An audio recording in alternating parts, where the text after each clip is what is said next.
Life is hard with emphysema. As if life isn't hard enough at the best of times.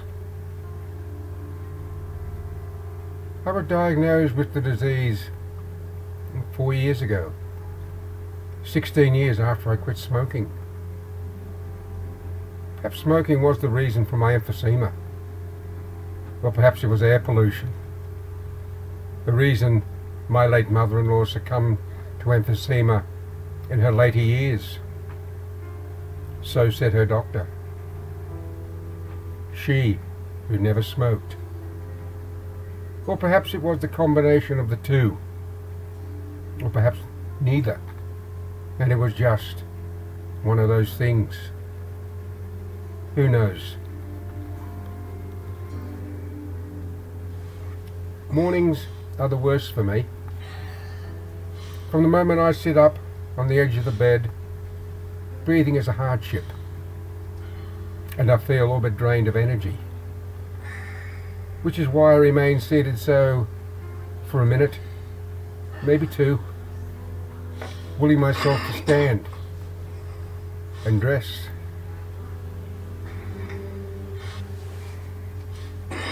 Simple things that before required no thought process whatsoever.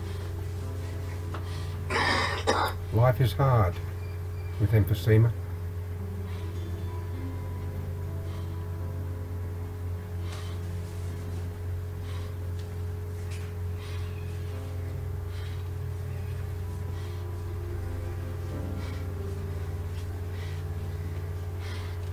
And once dressed, I shuffle to the toilet.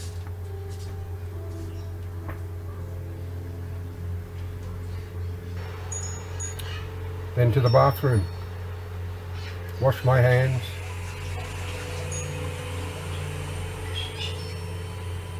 Sloosh my face. And when I look in the mirror at the face looking back at me, I shudder and look away. In the kitchen, I go about my usual breakfast routine, albeit a little slowly, hoping my wife will not make an appearance and begin talking to me.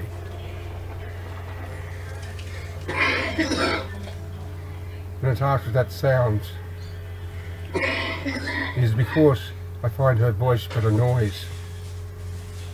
And all noise, first thing in the morning, now invades my low tolerance for it.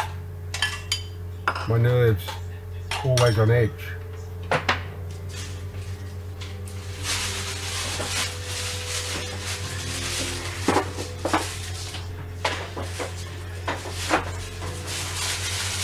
Which is why, when my breakfast complete, I take a mug of tea with me to my shed office.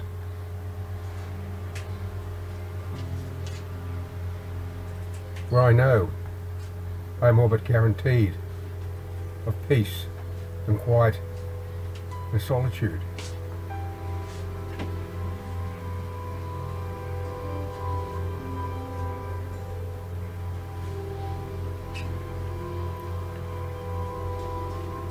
And it is here, among other things,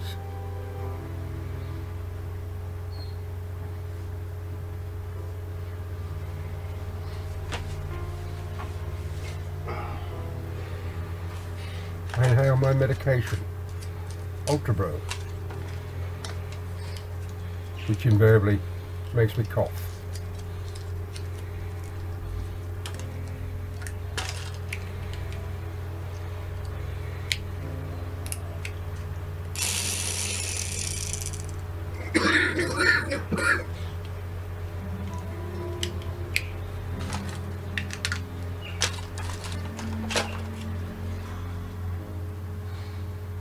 Then, as usual, I check my emails.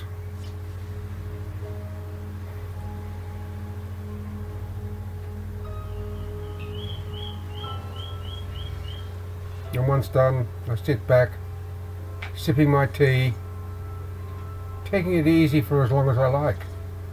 The privilege of being retired, and most thankful for it.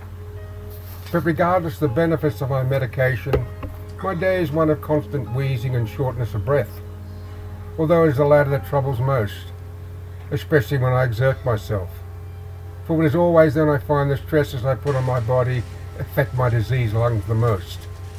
So much so that when I mow my lawn I am forced to take breaks, although it is as much to do with my constant shortness of breath as it is to do with the lethargy it invokes, making all tasks that were once so easy difficult, bordering on sheer drudgery. But there is no point in crying over spilled milk, for what's done is done and there's no going back.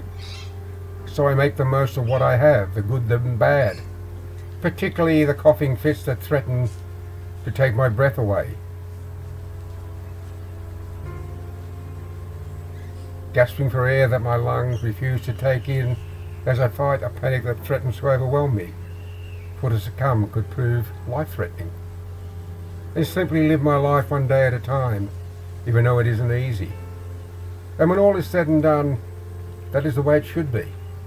For yesterday is but a memory, and tomorrow has yet to come.